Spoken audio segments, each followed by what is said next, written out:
நான் நண்பர்களே, இந்த ஏழ்மையான நாய் பள்ளிக்கூடம் படிக்கலாம்னு ஸ்கூலுக்கு வருது. படிப்பதற்கு பணம் இல்ல ஐயா என்று கூறியது. சரி, உன்னுடைய சீருடை எங்கே என்று கேட்டபோது என்கிட்ட சீருடை இல்லை என்று கூறியது. இப்படி கேட்டு அதனுடைய ஆசிரியர் திட்டி வெளியேற்றுகிறார். அந்த செக்யூரிட்டி இந்த நாயை எப்படி அடித்து வெளியே துரத்துகிறார் பாருங்க. அந்த பள்ளிக்கூடத்தில் இருக்கும் அனைவரும் மற்றும் இதனுடைய நண்பர்களும் நன்றாக கேலி செய்து சிரிக்கிறார்கள். இதை நினைத்து பள்ளிக்கூடத்தின் வழியில் அழுது கொண்டிருக்கிறது.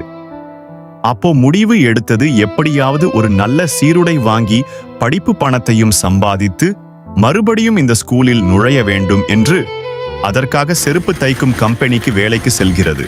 அங்கு சென்று, ஐயா எனக்கு வேலை கொடுங்கள் என்று கேட்கிறது. அந்த மனுஷனும் இந்த நாயை பார்த்து வேலை கொடுத்து விட்டார். பிறகு இரவும் பகலுமாக கடினமாக உழைக்கிறது. தூக்கமும் இல்லாமல் அந்த பள்ளிக்கூடத்தை நினைத்து உழைத்து கொண்டே இருக்கிறது.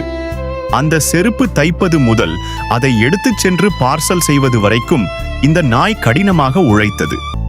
அதில் கிடைத்த ஊதியம், அதாவது சம்பளத்தை கண்டு மிகவும் மகிழ்ச்சி அடைந்தது. உடனே ஆர்வத்துடன் ஓடி சென்று ஒரு கடையில் ஒரு அருமையான பிரமாதமான பள்ளிக்கூடத்து துணியை வாங்கியது.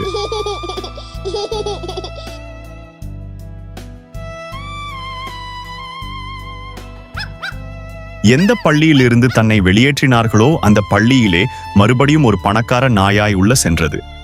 முடிவாக இந்த கதையில் நாம் என்ன அறிகிறோம் என்றால், கடின உழைப்பு என்றும் வீண் போகாது. அதனுடைய நண்பர்கள் பார்த்து ஆச்சரியம் அடைந்தார்கள். இந்த வீடியோ உங்களுக்கு பிடிச்சிருந்தால் நம்ம சேனலை சப்ஸ்கிரைப் பண்ணுங்க.